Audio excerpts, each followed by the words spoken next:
बद्दुआओं से डरने की जरूरत नहीं है। अपने कर्म पर निरंतर अग्रसर रहिए तो आपके ऊपर कोई बद्दुआ कोई असर नहीं कर सकती।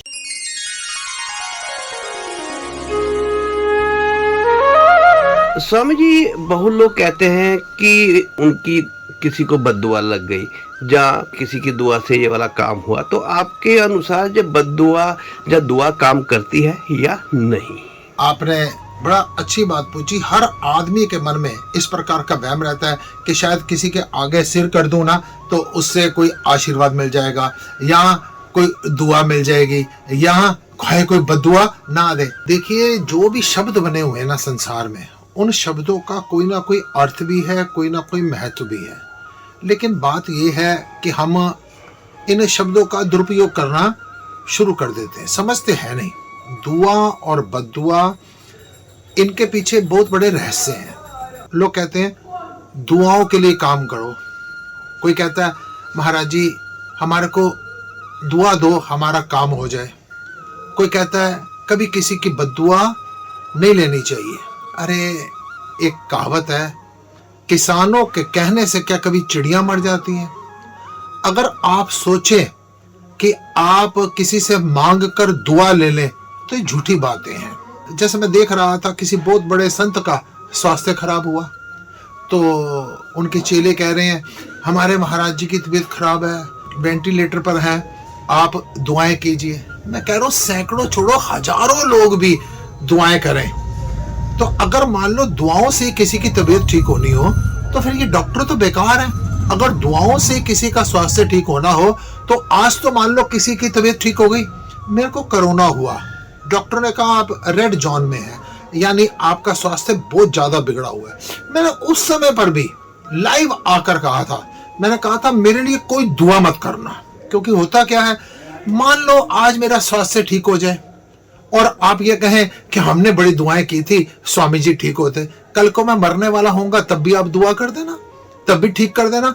जब जिस समय मौत आनी है उस समय कोई रोक नहीं सकता, जिस समय पर कोई लॉस होना है कोई रोक नहीं सकता। मांगने से दुआएं नहीं कोई काम करेंगी।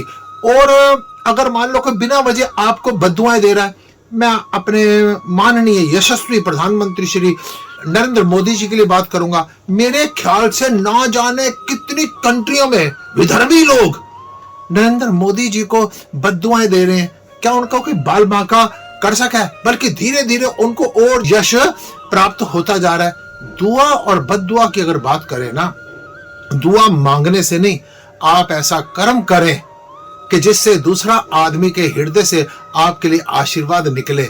आप किसी की सेवा करें कि दूसरे आदमी ना चाहकर भी आपके लिए दुआ के लिए हाथ उठाने शुरू कर दे। और बद्दुआ, जो आदमी जितनी ऊंचाई पर है, जितने बड़े पद पर है, जितनी उसकी ख्याति है, उसको उतनी दुनिया ही बद्दुआ देने वाली है। लेकिन कभी भी जीवन में याद रखना, किसी की बद्दुआ देने से कुछ नहीं होता। अब दूसरी बात ले लें, माँ बाप ही ले लो, वो अपने बच्चों को कितनी दुआएं देते हैं। अगर माँ बाप की दुआओं से ही सब कुछ होना हो, कभी उसको दुख ही ना आए, कभी उसको कष्ट ही ना आए, वो कभी परेशान ही ना हो, लेकिन क्या है, बच्चे के अपने कर्मों का फल भी तो है।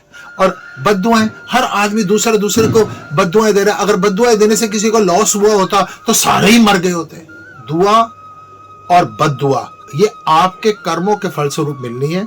हृदय से उठे वो दुआ, और बिना वजह किसी गरीब को, किसी अपाहिज को, किसी निर्धन को, किसी अभावग्रस्त को अगर आप परेशान कर रहे हैं तो वो बद्दुआ उसके जो हृदय से उठ रही है ना, वो पत्थर भी तोड़ देती है, वो आपको हमेशा नुकसान देगी।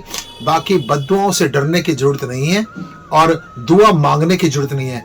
कर्म अच्छे कीजिए, दुआ अपने आप मिलेगी।